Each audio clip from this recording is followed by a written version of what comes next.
Hey, what's up, everybody? This is Dru, and welcome to the Kodeco Podcast. In this podcast, we'll keep you up to date with the latest app development tech talk. Now, here's the show. This is the Kodeco Podcast. This episode was recorded on Sunday, the 25th of February, 2024, and I am your host, Dru Freeman. And I am here, as always, with one of my wonderful co-hosts, Jennifer Bailey. Thanks, Dru. Today on the show, we have Alex Sullivan and Filip Babic. Alex has been a mobile developer for over 10 years and has gotten his hands dirty in every part of the mobile stack, from native Android and iOS to React Native and Flutter. He's been freelancing since the pandemic and is currently working on a contract at Google. He's also a previous season co-host. Filip has been an Android engineer for 9 years, doing everything from agency work, client-based projects, development, open source libraries, to content and presentations. Most recently, for the last 3 to 4 years, he's focused intently on people management, specifically leadership and coaching. He's been leading teams and helping them grow, participating in process development, individual growth, and soft skills mentorship. Oh, both of you, thank you, folks. Welcome to the show. So we are going to be talking about moving from traditional XML, or at least as traditional as XML gets, into Jetpack Compose. And I'm going to start. As I've told people on the show, I have a little bit of a script to help me guide my thoughts and my process along the way. But I want to ask both of you how you found yourself in Android programming and where you consider yourself on that journey. And Filip, let's start with you. Yeah, sure. So mine started about 9 years ago, as Jen mentioned. By random chance, I ended up being an intern at this local agency. And I kind of saw it as an opportunity to learn a lot, to, see where I can go with Android development, because I didn't really know what I want to do at the time. I was still fresh in college, and everything was, exciting, but also very, very difficult to learn. So giving me an opportunity to do Android at the company was really, really nice, and just kind of started my career. And I realized, there's a lot of people who are looking to start their career as well.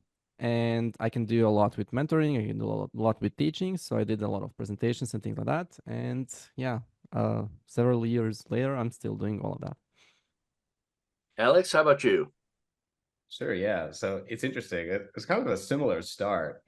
I had a co-op, which I did through the school I went to, Northeastern University, and I did some light mobile development on that co-op and said, hey, I really like writing a thing and seeing it on my phone. Then I did another internship at a company called Runkeeper and kind of went all in on mobile development. And I was doing iOS and Android and kind of jumping back and forth. At some point, there was a big need for more Android expertise at the company I was at, and I kind of just decided to go for it and have been following that path ever since. Yeah. And I said 10 years just to one up Filip by 1 year. So that was the goal there. All right. So are you both using Jetpack Compose at this point, or are you still doing traditional XML? So from my side, it's a bit of both. I do use it for my personal projects and have been using it on certain occasions. But I went from using exclusively Compose at a company where I was building an SDK towards using exclusively XML because it was a legacy application. So yeah. Yeah, I'm in a similar boat where all of my personal projects have been composed for the last few years. I would never start a new project in XML anymore. But professionally, at Google at least, the team that I'm working with at Google, it's still all legacy XML, and there's no Compose in there yet. All right. So what I'm getting is that it's one or the other. It's not really an intermix, is it? Now, Filip, you're shaking your head back and forth. So. Yeah, you can use both, and you can kind of combine it.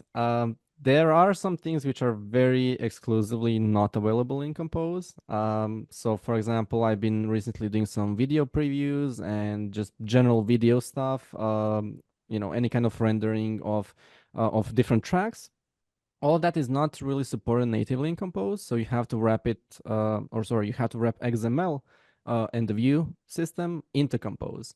But alternatively, there's a lot of different things that you can do with Compose that you can't do with XML. So sometimes just mixing both helps, or just kind of doing some of more complex UI elements in Compose, whereas taking some of the simpler ones in XML also makes sense.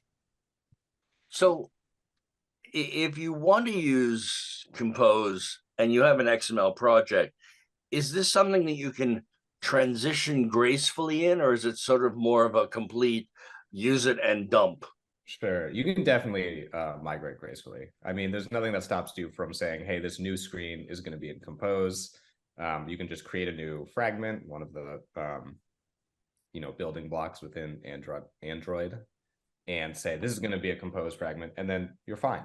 There's some stuff that you'll have to bridge the gap, and Filip can correct me if I'm wrong here, but I think on the theming side, things along those lines, you're going to have to do a little bit of work to bridge, but not a huge amount of work. It's very easy to start dipping your toes in.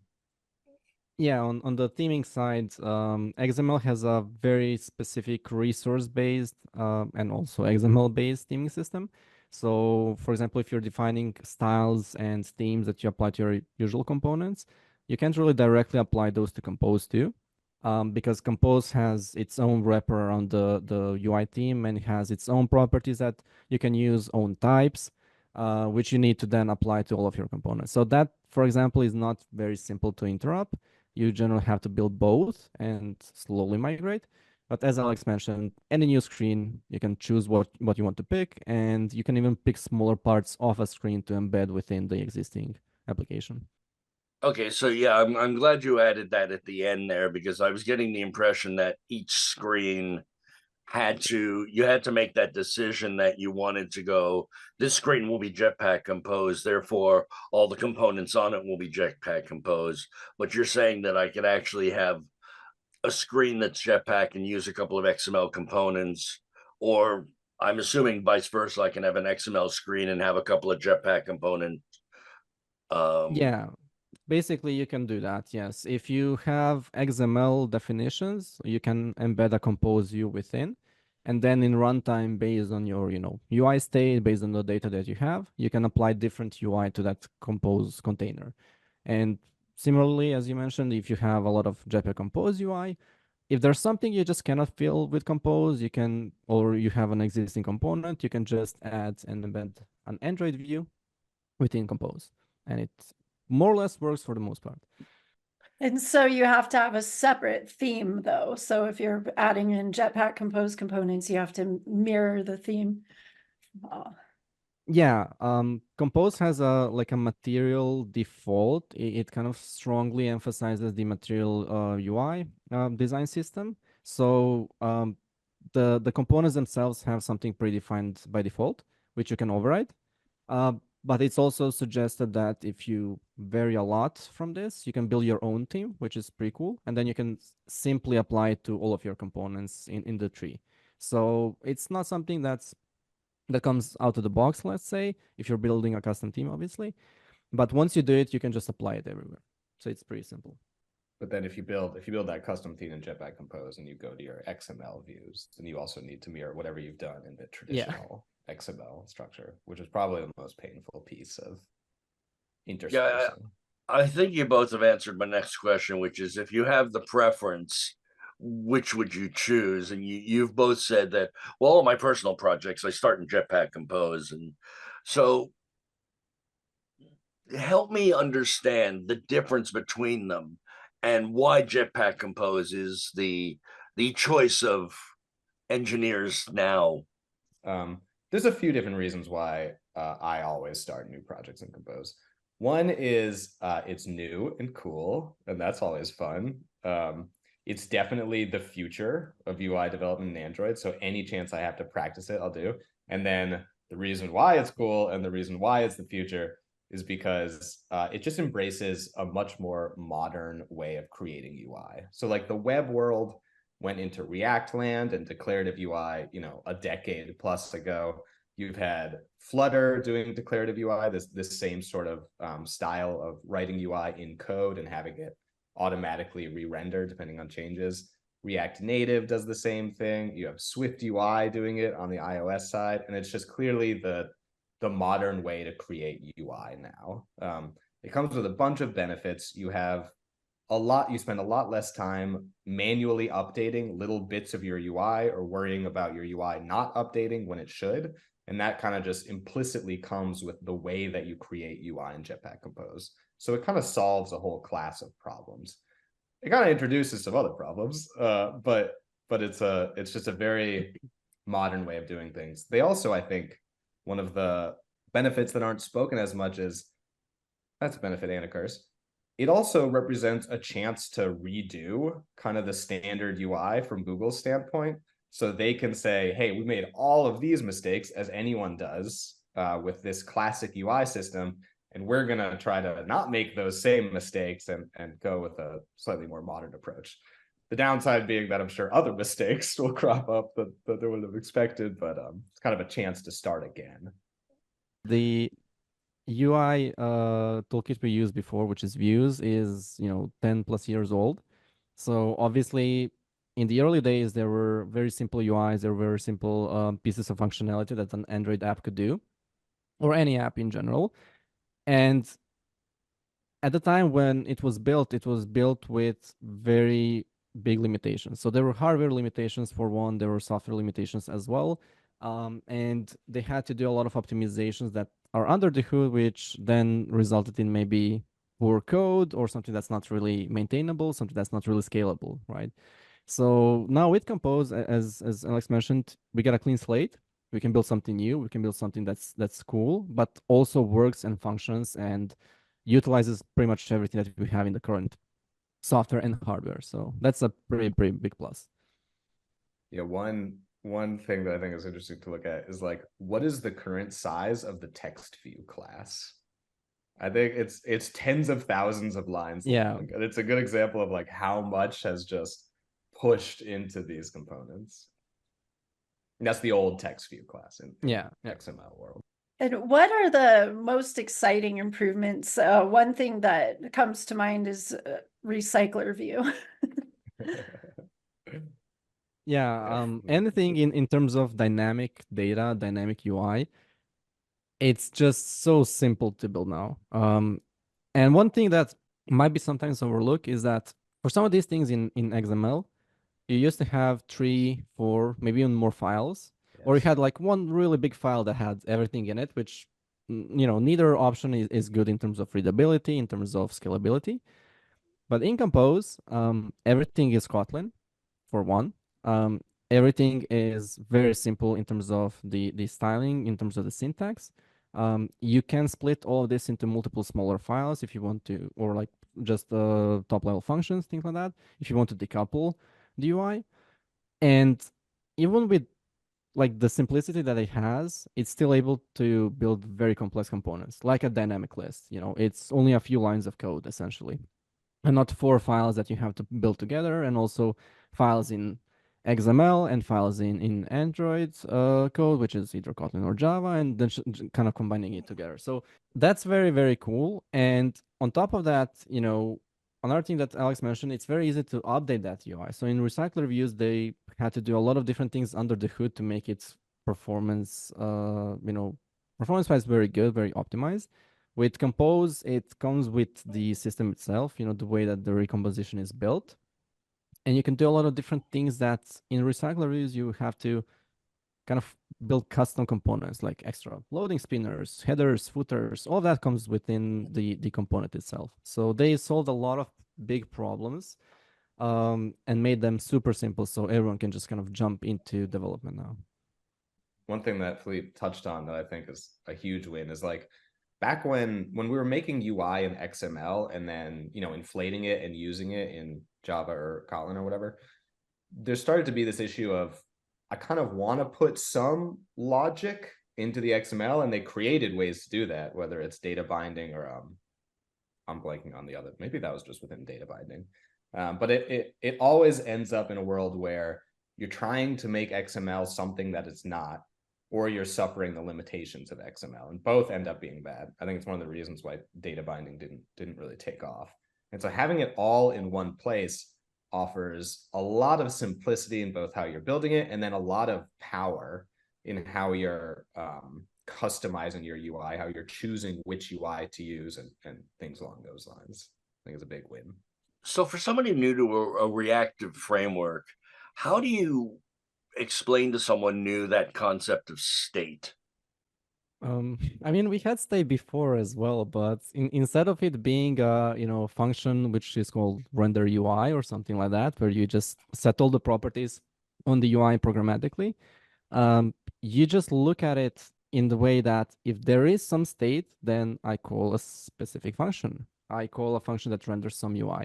If the state isn't there, then I don't call it. So a lot of the things that we had to do in XML, such as hiding views, putting them to gone visibility or to put them visible, or changing their fonts, their text, all of that. A lot of that was business logic, which Alex mentioned. It's hard to do. You can't really do it through XML. Some of it you can, but if you try to do it, it's very complex. Here, for example, if you haven't reached the bottom of the list, you don't show a loading spinner. If you see that you're rendering the last item in the list, for example, the last visible item, then you show a loading spinner to show pagination. So it's kind of it's a big perspective shift if you haven't done anything like this before. But at the same time, if you approach it from like a natural user perspective, if I scroll to the bottom, I want to see a loading spinner to know that there's more items. You can put those words into code more or less, and they will work. Yeah, and I think one benefit that we have in the Android world is that a lot of the Android apps were already using reactive programming, and they were already kind of setting up the UI in such a way that it works the way you'd want it to work in a declarative framework. So people were already passing, maybe a big state object from their view model to the fragment or the activity, or they had a bunch of little live datas or flows. And so if you're already doing that, switching to Compose is really just changing how you're writing the view. The rest of your logic could theoretically stay exactly the same. Even your top level like function in your fragment that takes the state object could look exactly the same. For people who weren't following that paradigm and were doing a lot more imperative programming, I think at the end of the day, you can kind of just look at declarative UI and Jetpack Compose and whatnot as write the UI that you would want to write given some chunk of data. And then the framework handles the chunk of data changing. And that's all you need to do. And you're kind of good to go. So it actually removes a lot of complexity in your thinking, as long as you let it. If you try to hold on to the imperative ways, then it can become challenging. But I think it is fundamentally a simpler model of writing UI. So as long as you're not stuck in an imperative world, the architecture of your program isn't really going to change very much. Exactly. Do we use different design patterns with Jetpack Compose? Because I know with XML, we used a lot of MVVM. Have we moved to a more different design pattern being more prevalent? No, I mean, essentially, MVVM, as Alex mentioned, is or has been the way to go for years now, ever since all the Jetpack tools came out. Mainly the view model, not just because of the name, but the way that it implied, lifecycle changes and ways for you to observe the data. Live data, obviously, flows from coroutines, all those things have been the standard toolkit, or like some of the more used tools that we've been seeing in the last at least 3 or 4 years. So if you've been doing that, if you've been slowly migrating to some of the newer toys, as we can say, then Compose is just like one of those things, like a cherry on top. You can just say, okay, well, I can move from this being pretty good to pretty much the best solution that I can see at this point in time. And the shift wasn't too big. As you mentioned, Dru, like if you're stuck in imperative and you've not really been following the trends, then yeah, your application might have a bit of an issue. I have noticed, and I'm interested if you've seen any of these conversations, because this is more like on Twitter or on X and in the woodwork. But I've started to hear some people moving away from using view models in Compose and kind of making the argument that they're no longer necessary. I haven't followed that thread too much, and I haven't done it in any of my personal apps, but Do you have any insight into that world? Um, I think that when there's something that's popular, there's always going to be people who are kind of Sure. against it. I think there were some discussions even like a few years ago where people were saying, yeah, you shouldn't be using view models at all. Like you can all do all of this with manual work and manual lifecycle, checks and all of that instead of having like the system from Google. I personally don't really see a reason for that. I've actually been, let's say like 5 years ago or something like that, I've been to quite a few conferences where people have come up with their own UI systems. They hated the Vue toolkit, obviously. They were like, well, and also they didn't like fragments, things like that. So they were like, okay, let's build our own system that's completely Vue-based. We only have one activity and we just swap out views instead of fragments. Or, let's go into this whole different direction where we try to do all of the rendering manually. And one of the things that I see that people don't understand is that, okay, that might solve your problem, but there's a huge maintenance cost. Yes. Like if 3 people build this system, this whole new UI system for you, and it works great, you're going to run into an issue that you have to solve yourself, right? If you tackle the lifecycle in a super custom way, because you just didn't like the Android lifecycle at the time, and you don't like view models for some reason, then again, if something changes in Android, you have to maintain it. But for me, like view models come from Google, come with the Android lifecycle, and if something changes, then they adjust as well. So I don't really like following these trends. I kind of stick, let's say, to the vanilla stuff, which is, okay, this is in the system, this is recommended by the people who made Android, who are developing it. And for me, it's worked so far. I didn't have any real big issues. Yeah, I agree with that 100%. And especially, if you use that I guess this is maybe less relevant now that Compose is out, but if you use that little custom architecture package developed by these 3 brilliant engineers at X or at whatever company, not X, the company, you're banking on that continuing to be maintained for the next 8 years that your product is going to be around. And there's a very good chance it's not going to be maintained. And if it stops being maintained, it's you and 5,000 other engineers trying to figure out what to do instead of you and hundreds of thousands of people that use, the Android View model figuring out what to do. So yeah, I'm a big proponent of standard paths. Yep. Always fork your third-party creations. All right, so talk to me about how unit testing and testing in general changes looking in the XML world and then looking in the Jetpack Compose world. And Alex, I'm going to start with you because you just gave me the most wonderful face of, oh God. Oh, that was the face of, I haven't done a lot of Jetpack Compose UI testing. Not the face of, it's a bad story. I know that I've read that it's a better story. And that's not saying that much because the testing story for the old Vue system is a horrible story. So I think that it's a lot better now. I think that they took some pointers for Flutter, which has a good UI testing flow, but I think I've got to cede this one to Filip. I've not done too much UI testing myself. I do know a few things, and I think I've been to a talk or two where the speaker was discussing UI testing with Compose. I guess there's a few things. So like styling and theming and all of that. If you define an XML layout and you define some UI there and you apply themes through XML, then it means that at the time of rendering, so in your unit test or UI test, that theme is applied, right?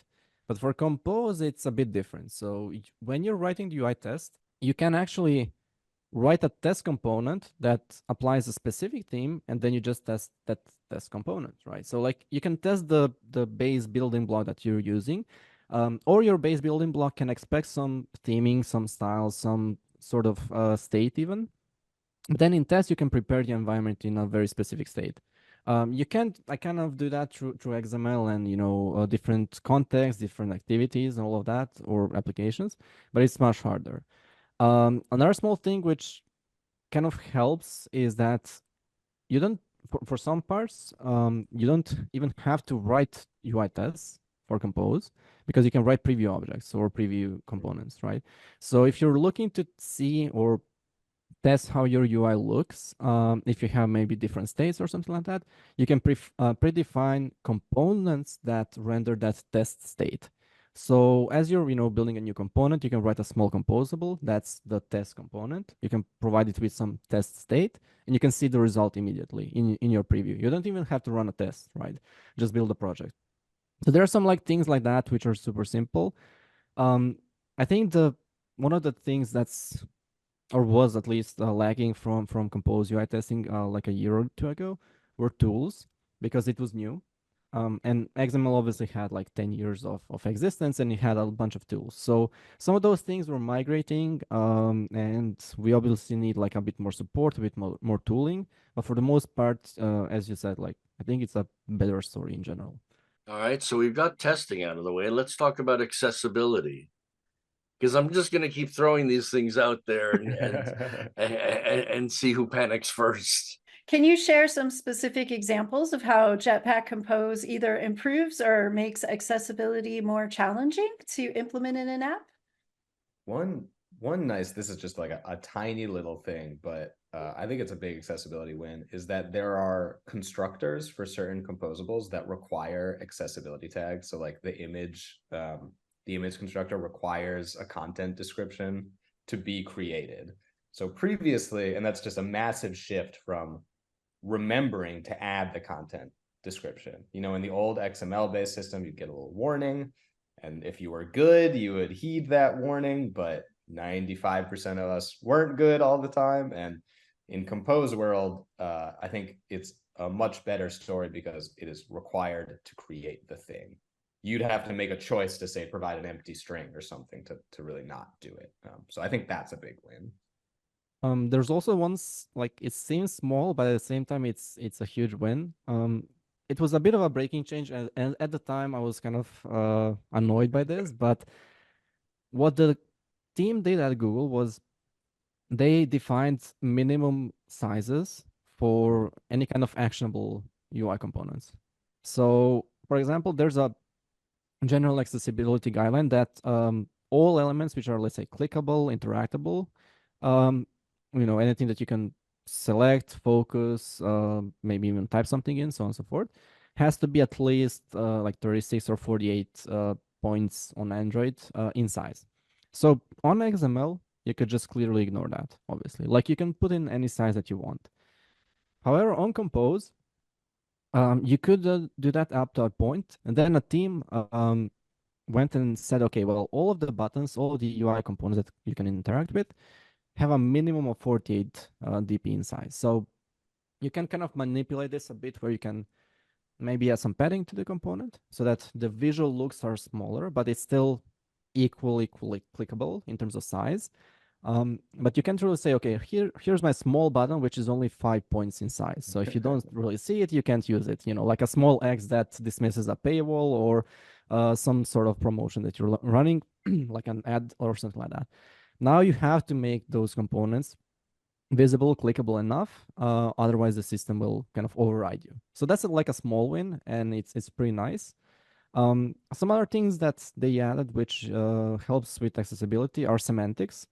So you can add a lot of different semantics to your components. You can add some, alternate text. You can add some, essentially anything that you can see when a user runs accessibility tools, which helps them use the app. So it's a bit easier, I think, to do in Compose because you can just change them as modifiers.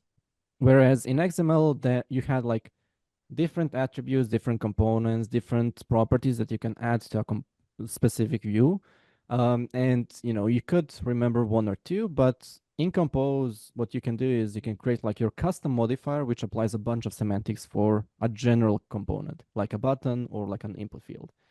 So it's easier. I don't know like how far they went with accessibility support and how many things you can do, but it's just easier to apply. Have you tried to run the screen reader while you're building Jetpack Compose apps and kind of I think I what the end haven't. result is? Yeah. Yeah, I That would think I be haven't. I haven't either, but that would be very interesting. Because We it's have kind of a mess. book. Yeah. Yeah, I got to do it because I was a Final Pass editor on accessibility by tutorials written by Victoria Gonda. And it is a really good experience that I think all developers or people learning Android should have, is just blindfold yourself or close your eyes and try to use your phone. Because it's really, if you've never done that before, it's shocking. It kind of puts Yeah. you in the situation of how important it is to include content description and things like that. Yeah, absolutely. I've done some accessibility testing in the old XML world, and it is eye-opening when you first turn it on, go through an app and hear just gibberish. And you very quickly you realize, like, okay, this is not usable. This is an impossible to use app. And then when you start to use, Facebook or the bigger apps for players that actually put in the effort to make accessibility good, it's a dramatic difference. So Now, obviously, I'm over on the iOS world, but I have a segmented button that has 3 choices, and then I have the title of the button above it, which looks and seems okay, but then I do that in accessibility mode, and it makes no sense because it's just reading the names off the segments, and it's not actually giving you any sense of context. So yeah, accessibility is something we should all be striving better for. yes. Filip, I'm going to turn to you on the next one, because we've covered testing, we've covered accessibility. So let's talk about animation. How is animation in Jetpack Compose? Okay. Some of the basic things that we had in XML as well function very similarly, but to me just look a bit more intuitive. In XML we have these view property animators, and just like animators that change different values from one range to another, like between different values, and you would have to apply them to your UI components. The issue with those in XML was that if you forgot to like start your animations, if you forget to like cancel them or something like that, you can end up with very weird UI, very weird state. Now in Compose, all animations are similarly applied to the properties of a component. So for example, if you're trying to change the color or the size, you have to put that into the respective modifier. But here's the thing, you can't really forget to put it because it's declarative. So if you don't define an animation for, let's say, the view size, then obviously nothing happens. Now in just generally retrospect, that's much simpler and much more intuitive to me, because in XML, you can create the whole animation, you can pretty much build everything, but just not start it, and it doesn't work. Here, if you're building an animation, if you're building the component, then you just apply it to the component and it works out of the box. There's a few different ways you can also do animations. You have like obviously the general linear and different kinds of mathematical equations that are applied to the animations, interpolators. You can change them very easily. But the main part which I really like is that anytime you want to animate something, you just check the state of what you're trying to do. You make a small if check, or maybe like a when clause, a switch or something like that, and you just put it into the component and it works. Animations are run every single composition, unless you want to like not have that happen. You can do some manual work, but generally you get updates every single time some state changes, and it works out of the box. Alex, do you want to add anything?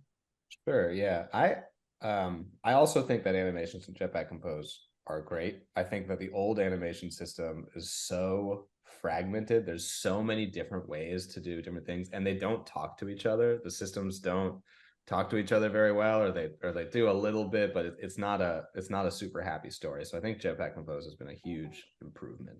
I think that the animation APIs that I've used seem to stitch together much more harmoniously and thoughtfully. The one thing I'll say is that I've done a lot of reactive programming, a lot of declarative UI stuff.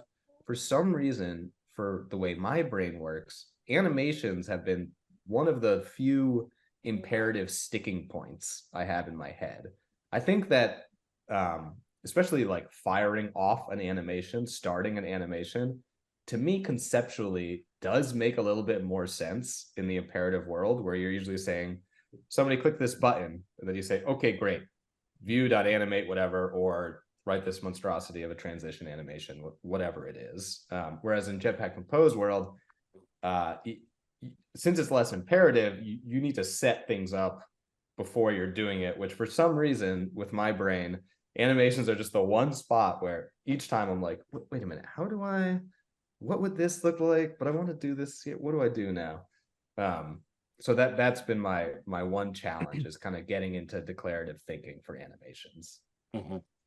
Yeah, it does, like when you're using it, when coming from imperative world, it looks a bit magical. It just kind of happens. And, as you said, like you click a button, you change its state, maybe an enum case. And then the button itself, as you're defining the animation, knows how to animate. Like you can define its color changing, its, corner radius, maybe even if it's enabled or disabled. And you can define all of that up front, and it just kind of works. It's a bit weird. Yeah, I definitely admit that. But for me, when you start using it a bit more, then it just kind of becomes something that you do on a regular basis. Wonderful. Filip, you gave a talk at AppDevCon about building deeply customizable UI components using Jetpack Compose slots. Can you tell us more about that? A few years back, I was at a company where we were building a chat SDK with Compose. Nothing like that really existed at the time, so it was one of the first libraries, open source libraries, that you can use to build a full chat solution. When I say that, I mean, a list of communication channels. It can be like groups, it can be any sort of workspaces that you organize. So you can think Slack, Instagram, or any social media app. And then when you select a specific item, then you open up the group message where you can just see a lot of different messages, different message types, like attachments, so on and so forth. So the challenge with that was that since it's an open source library, it had to be super customizable.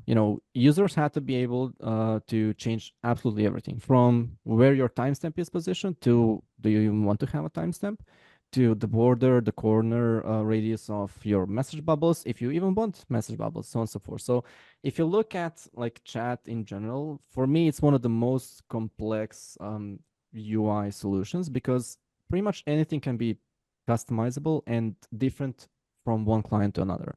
Just look at, Slack versus Discord versus Telegram or any other app. The talk that I gave was just a general direction and approach we took when developing this solution. And it uses this concept called slots in Jetpack Compose. So a slot is just a Lambda function that you pass from one Jetpack Compose component to another. And it can be another composable. So for example, in this Zoom meeting that we're currently in, let's say that each of the portraits that we have, each video feed is one slot.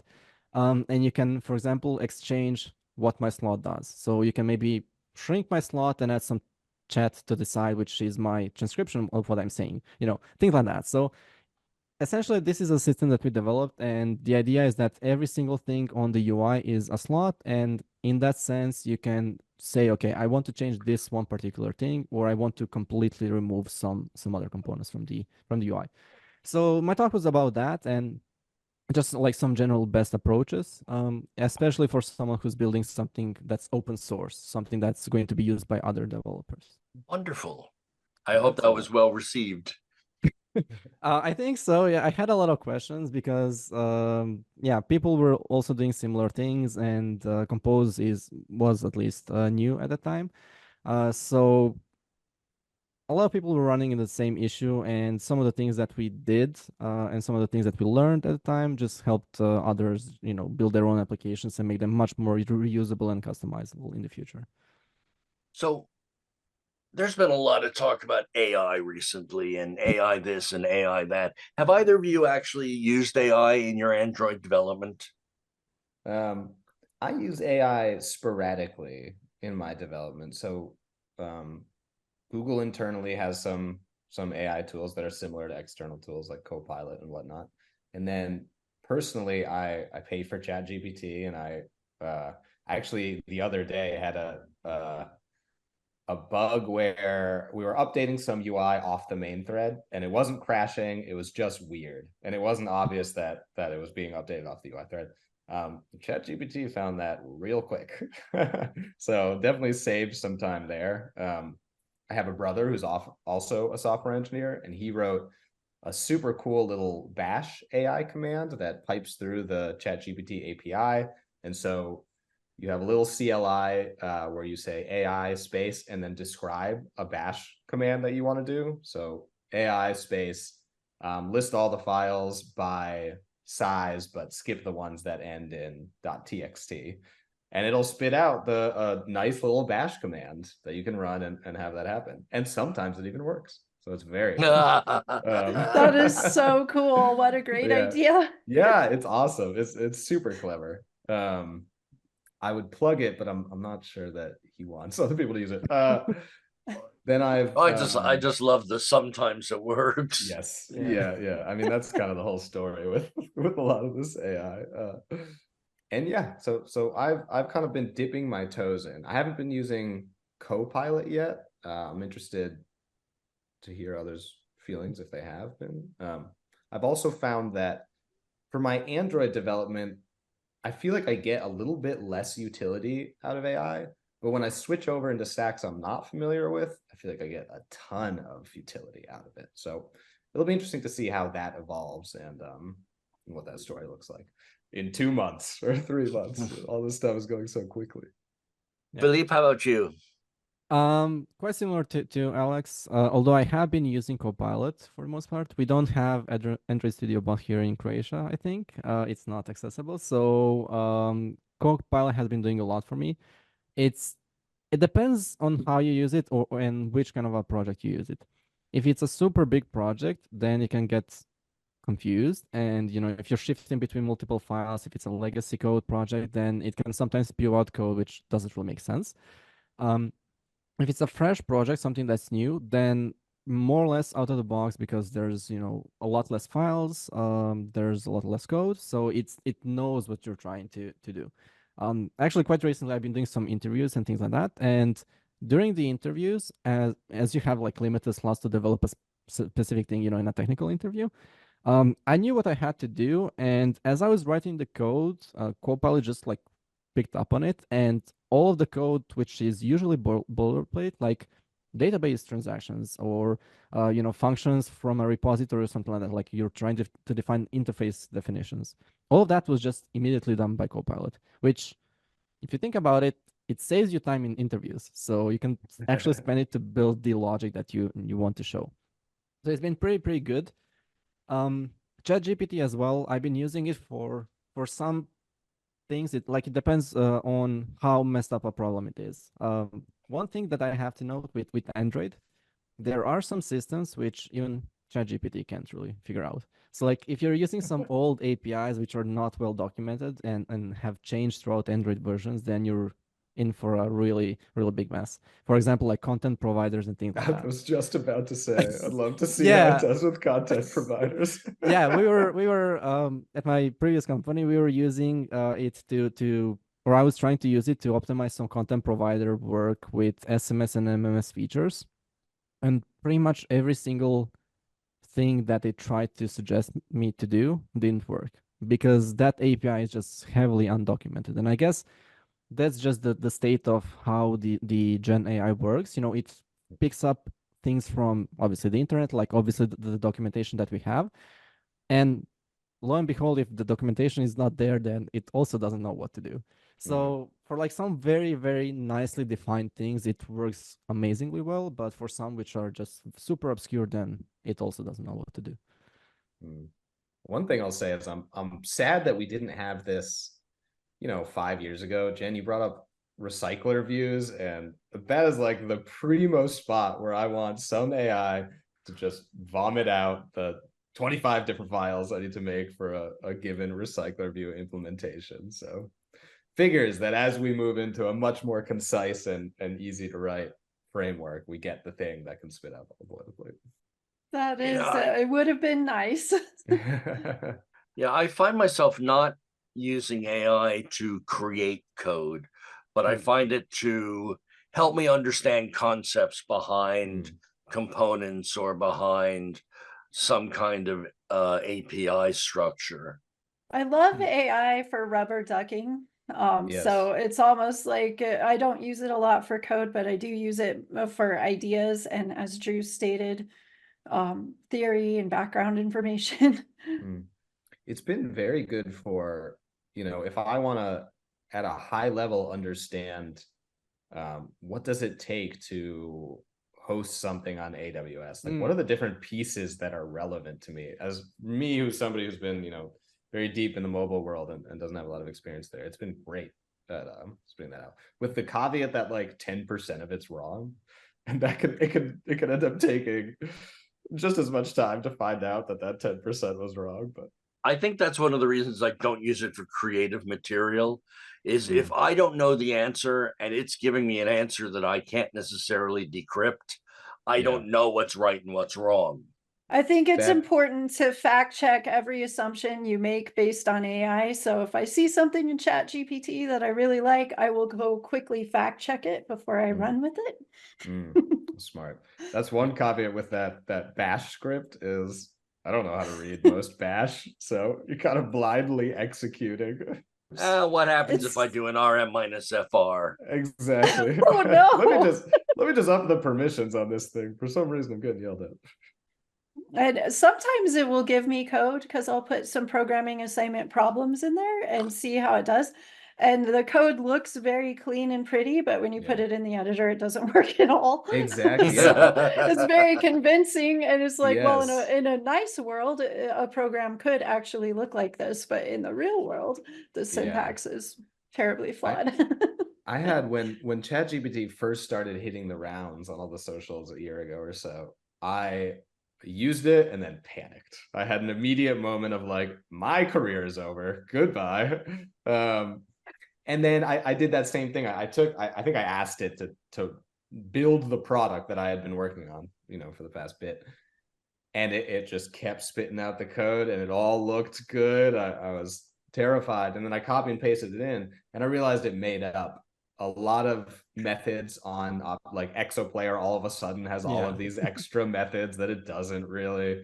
And that's when I kind of realized, it's a very convincing talker. And it's also very smart a lot of the time, but it'll make stuff up.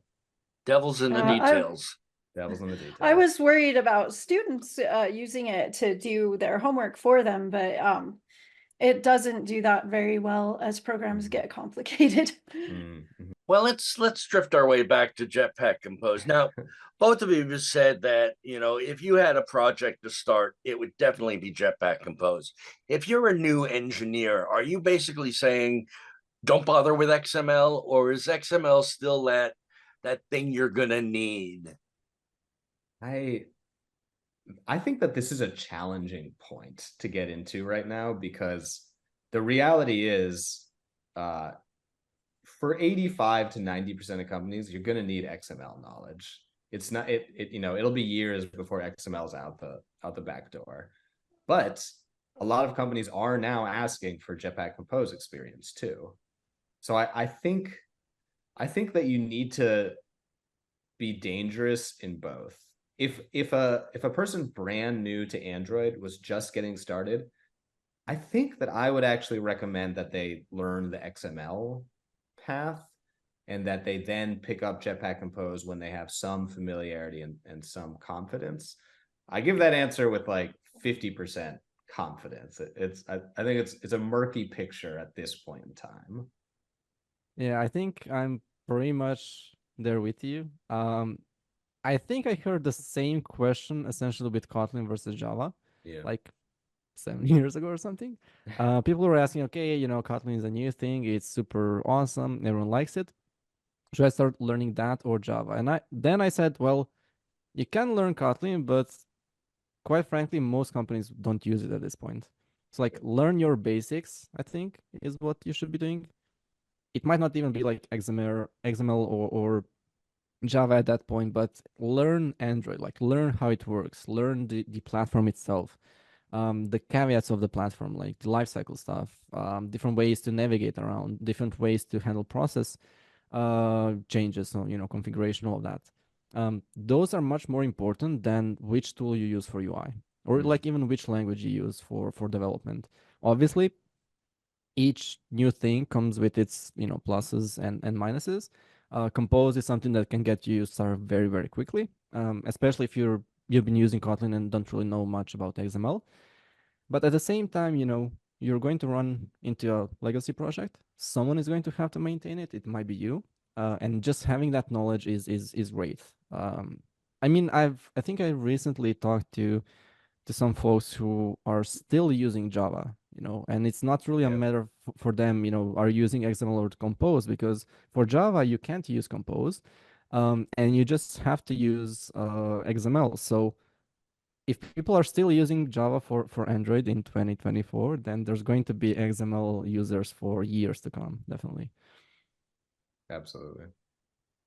All right, Alex, I want to stick with you on this one because I know that you've had your toes in both Android and iOS. And that is, if I'm an Apple developer, which I am, and I do a lot of Swift UI, how would you compare the journey to Jetpack Compose from Swift UI? Are there a lot of similarities? Is it still an entirely different reactive stack? How would you compare them? I think so. I will preface this with all the Swift UI that I've done has been in small little personal playground projects. So I'll make that clear. But that being said, at the core, very, very similar concepts. There's like, different trailing differences at the edges of how, how you modify size and things like that. Like Compose has this whole modifier system. The last time I checked in Swift UI, you would just chain calls, the thing that you made, like padding this and size that, and so on and so forth. And I know Swift UI, again, the last time I tried, had a bit more magic around different annotations that would be used for published objects, things along those lines.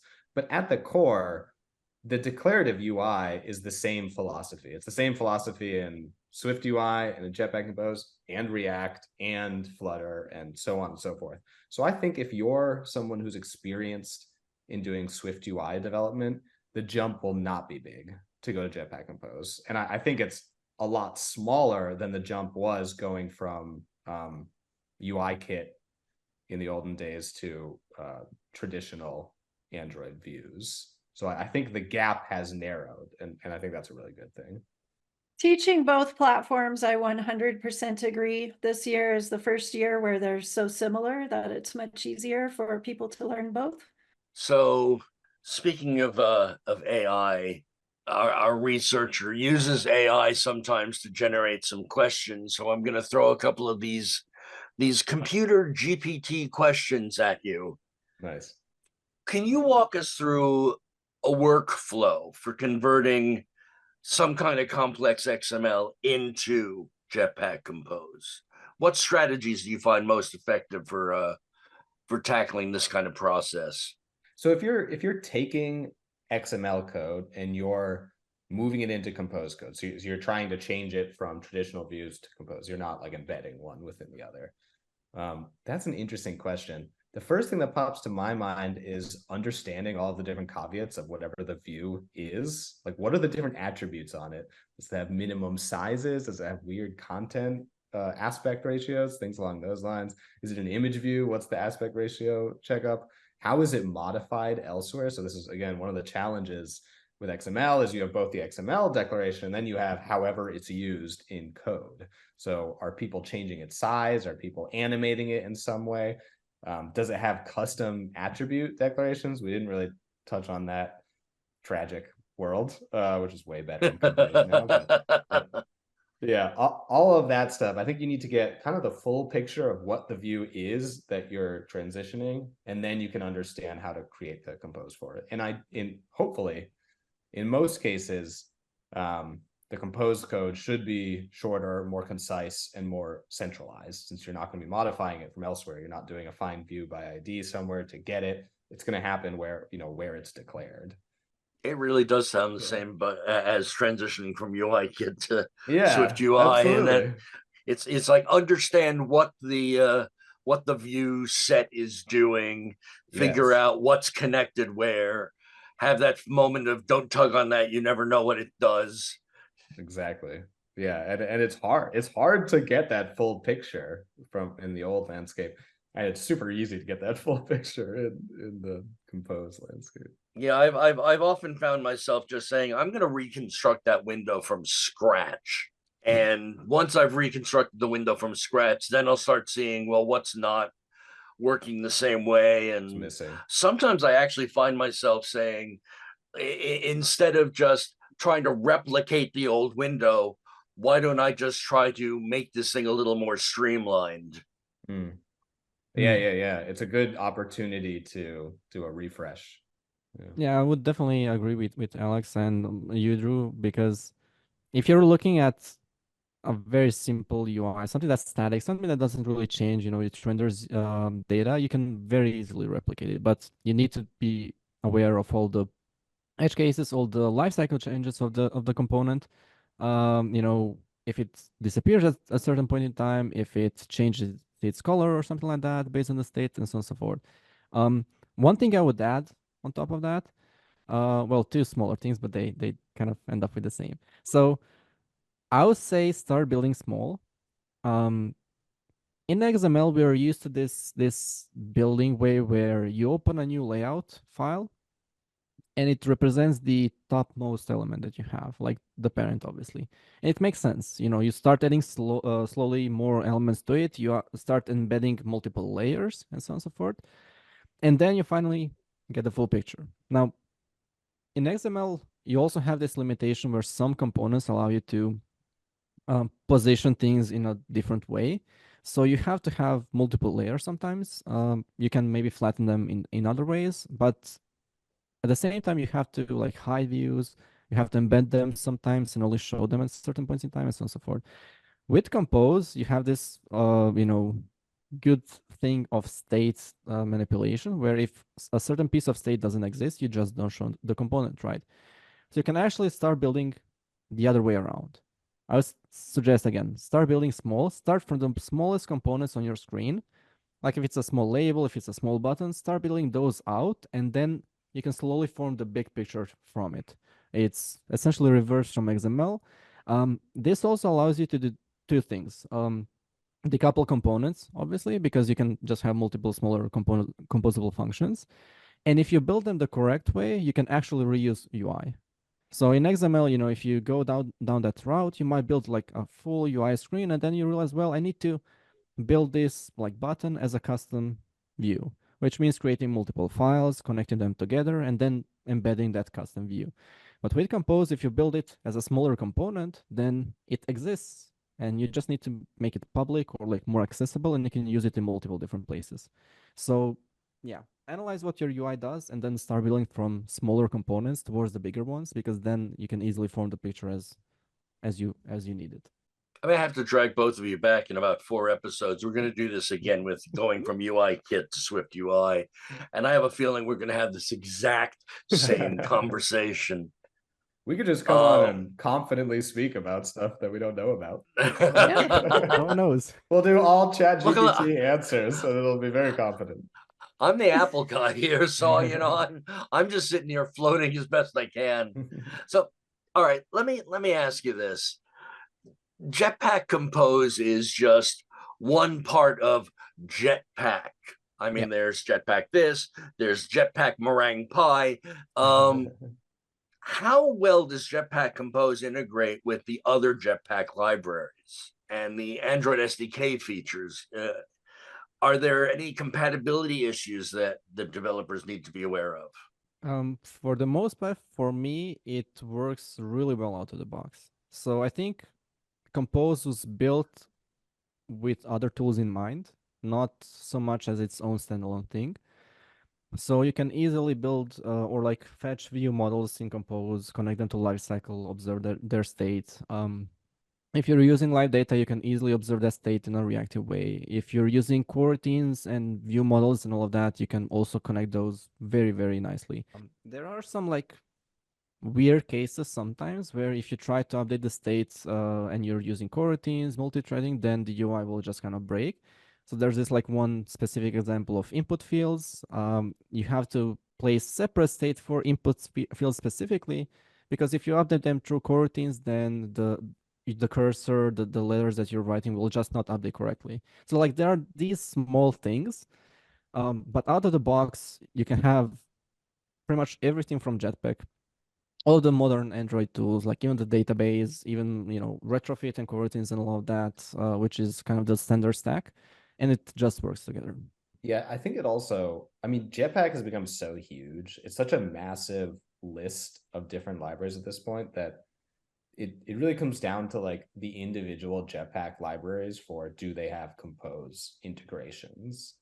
And for the ones that you actually would, like, I don't know that a room Compose integration is that meaningful. It probably actually exists, but like it's at a different layer of the stack, so it doesn't necessarily make a ton of sense to think about how they would fit together. But for the ones that do, like the different UI libraries and the material libraries, things along those lines, most of them have Compose extensions or Compose libraries that augment the original library. So I think Google's done a really good job at making the full picture cohesive, which is a nice change.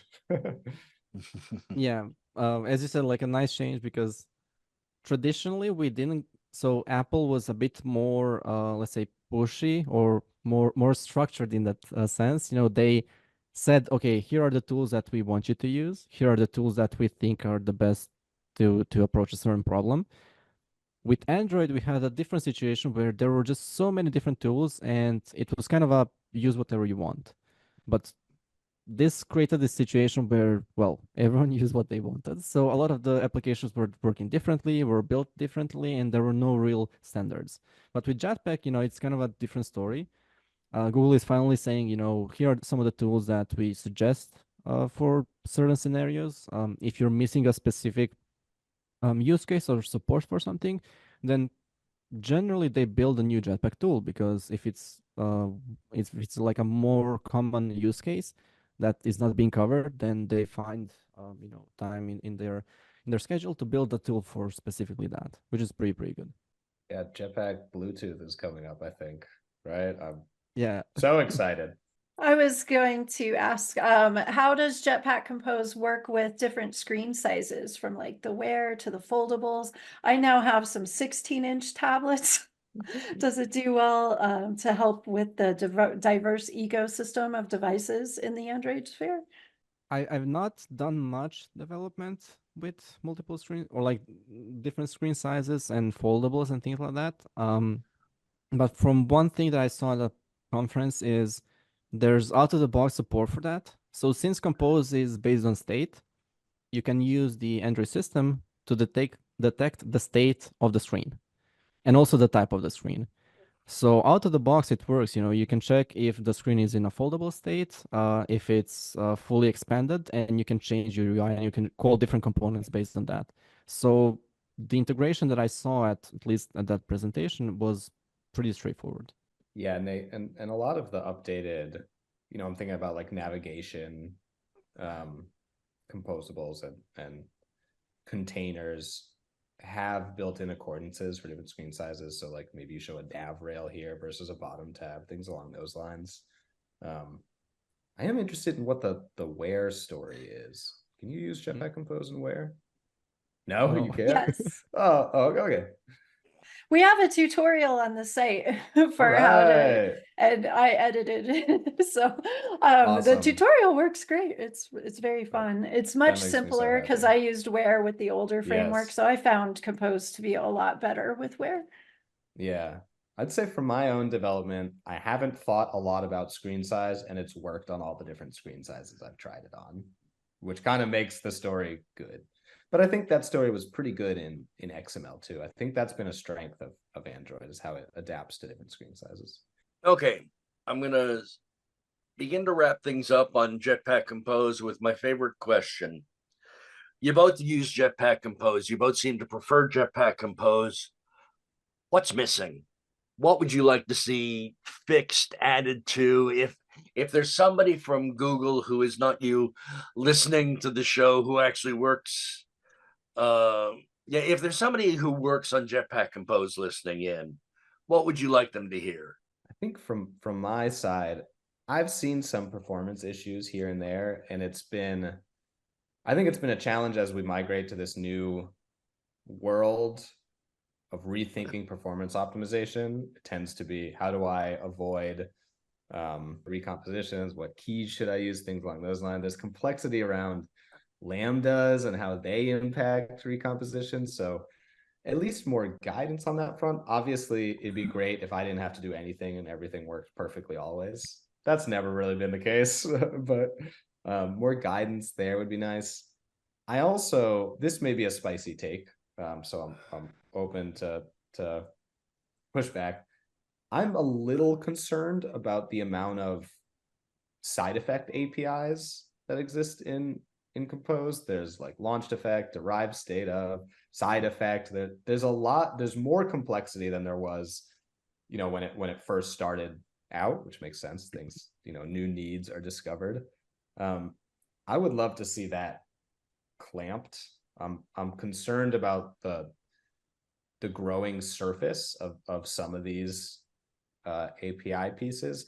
I think it's fine if it's 99% of the time you don't need any of them, but that scares me a little bit. So either more guidance there or clarity about what holes still need to be filled, things along those lines. Yeah, I would actually say a lot of the things that you mentioned could actually be fixed through tooling. So if we had some, build time checks for optimizations for the code base. So if you're using like lists and different types of list data and the, even Android Studio Bot or whatever we get in the future, detects that you should be using derived state or maybe like an effect here or there. If it could suggest that you do that, or like even go the next line, forbid you from doing something that's wrong, that would be amazing. There are a few like smaller things which some I think were fixed, but one thing that I keep getting emails about because I opened a Google issue a few years ago. There's currently no way to opt out of some of the dynamic list APIs or like functionality. So if you're not using keys for optimization, which generally you should be using, then the position of the list when adding new data or like when something changes pretty much stays consistent. So say, in the use case that we were building, which is messages, if you were at the bottom of the list and you're not using keys, then a new message comes in and you're still at the bottom of the list, everything gets pushed up, right? But it's not optimized because you're not using key optimizations. Now, if you are using keys, what happens is you are at the bottom of the list, a new message comes up, but you don't scroll down towards it.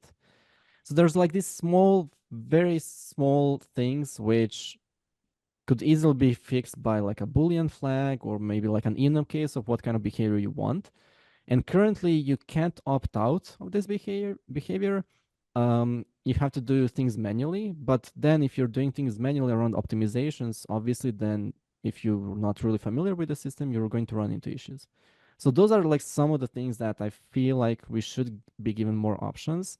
There's like another example which I ran into where if you're building custom input fields and you're trying to render an emoji, you can do that for the most part, but if you're trying to apply things like links or images even within the text, then you have to build everything from scratch manually. There's even an API which allows you to provide like dynamic spannables, but unfortunately it's not actually applied to the text. So you have to do those things yourself. So like it's literally only a few lines of code which could be added to the API, which would solve some very custom use cases. But at this point in time, you just have to do things yourself. Wow. I'm so not used to people having a lot to say that they want added in, and it's wonderful to hear somebody go, okay, there's this, there's that, there's this. And of course, we'll pray that the next version of a Jetpack Compose, they've heard some of your things.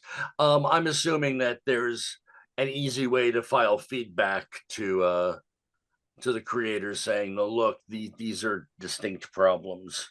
Yeah, there's definitely a couple of ways. Like there's a Slack which is pretty much open, and you can always post questions or even suggestions on with really active people from Google. There's the issue tracker, obviously, where you can just open a bug if you have, or like an issue that you have. And if enough people, follow that issue or add, likes or keep it going, then it picks up traction and it's fixed in the future. So yeah. That's wonderful to hear. All right, I'm gonna back off of computers now and ask both of you the famous question, and you've both been on the show, but we may as well see how things have changed. What do you like to do when we take your hands off of the keyboard? Now I know, Filip, in your case, there's Hollow Knight, because you've got this amazing artwork on your arm.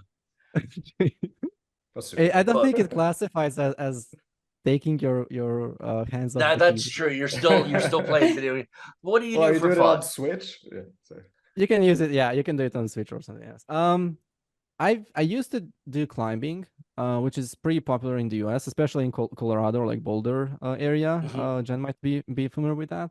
But I switched to Muay Thai kickboxing recently. Oh, cool. So I've been doing some martial arts, and it's been pretty fun. It's like a way for me to, blow off something for sure, but also to kind of work out the entire body and just kind of get some rest from overthinking things. Do you do any parkour? No. No. Well, I figure between climbing and Muay Thai, there's the potential for just free running and the like as well. Yeah, I guess so. But at the same time, I'm a bit of a klutz. So even though it doesn't make sense with those sports, but yeah, I would like to keep all of my limbs together. Is that why you transitioned off climbing? Note to self, we're not going to see Filip on Ninja Warrior. Yeah, definitely not. Alex, what are you doing for fun? What do I do for fun? That's a good question. We recently got 2 cats. Over the last year, we've added 2 cats in separate occasions, so a lot of kitty time these days. I've been getting into reading sci-fi, so a lot of sci-fi books, and then video games, the eternal hobby of video games. What's your current book? I think it's called A Fire Unto the Deep. Is it A Fire Upon the Deep or A Fire Unto the Deep?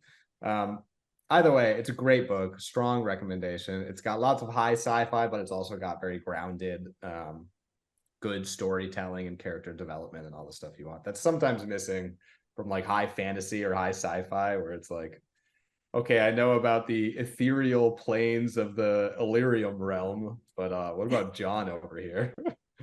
I find myself leaning more into science fiction than fantasy. Same. When it comes down to it, I tend to lean more Star Trek than Star Wars. I know this is going to cause a huge writing campaign. I'm excited. let's pivot this to be a Star Trek podcast. I can talk about Jean-Luc Picard for hours. Oh, that 3rd season of Picard was just off the. I watched the first season, but I haven't watched the other 2. Oh, I watched The Next Generation a trillion times. Is it? I liked the first season, then as happens with TV, I just kind of dropped. Second season is good.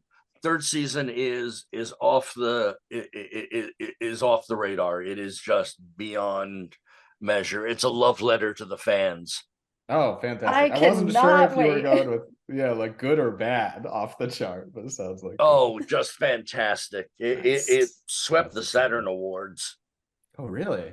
Oh, fantastic. I am so excited. I had no idea there were additional seasons, so I'm with Alex. I can't wait to see seasons 2 and 3. All right, serious question now, and this has been our serious question of the season. The world right now is not the most fun place in the world right now. What do you do to push away the noise and just find your place of zen through all of this? Alex, let's start with you. I have to. I don't do it enough is the real answer. But the 2 things that I do is, one, reading. A lot of things I feel like my attention span has been decimated by the last 10 years of technological improvements. But for whatever reason, I can still just kind of get lost in a book. And then that I really focus in on just the book. And that's really wonderful. And then I'll meditate. So I try to meditate every day, only for like 10 or 15 minutes. And it's amazing the difference it makes just to I usually just let my mind race for 5 minutes and then try to, do the breathing focus and whatnot. And it makes a big difference. It's shocking the difference it makes to just kind of let my mind go without being distracted by a thing. I'm glad you said you let your mind race, because my mind never shuts up. So It's ADHD brain. It's always talking. Real quick, if I don't just let my mind race for the first 5 minutes, I don't have fun for the next 10 minutes. It's like a little kid that just needs to run around and is kind of forced to be looking at one thing at a time. It just wants to go crazy. Yeah, it helps a lot. That's a wonderful suggestion. I do 25 minutes a day of meditation. Nice. So I will try that, letting my mind race beforehand. I think that would make it more rewarding to see the contrast. Yeah, that's awesome. I aspire to get to your levels. I've been doing it for years and years. Nice.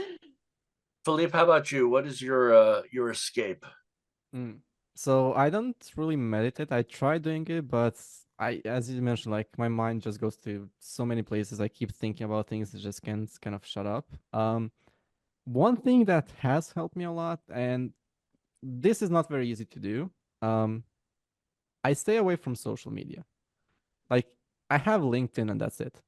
And I have LinkedIn only because, well, there's work there and also some folks from like previous companies that I can chat with and so on and so forth.